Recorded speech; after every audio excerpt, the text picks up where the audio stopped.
யோ கிடைச்சிச்சியா? Super super. முதல்ல நாம பாப்போம், அப்புறம் நம்ம அவனுக்கு ஃபோன் பண்ணி சொல்லுவோம். சரி சரி. ஐயோ, ஆசிரமத்துல இருந்து எடுத்து வந்துட்டாங்க. இதுல இருந்து பிரிக்கிறதுக்கு ஒரு நேரமா? ஒரு நிமிஷம்.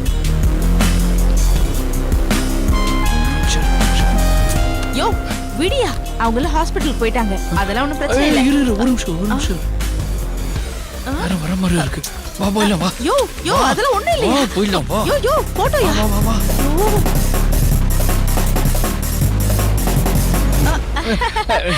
அது ஒண்ணும் இல்ல அர்ஜுன். பாத்ரூம்ல பைப்லைன் லீக் ஆகுதா, அதான் டாக்டருக்கு ஃபோன் பண்ணி எலக்ட்ரீஷியனுக்கு ஃபோன் பண்ணி இல்ல கார்பெண்டருக்கு ஃபோன் பண்ணி. ஐயோ பிளம்பர்க்கியா? ஆமாமா பிளம்பருக்கு ஃபோன் பண்ணிருக்கேன். அர்ஜுன் பாத்ரூம்ல ஏதோ லீக்கேஜ், அதான் பார்க்க போணும். ஆமாமா. சரி, கையில என்ன? கைலியா? கைலியா? ஒண்ணு இல்லையே.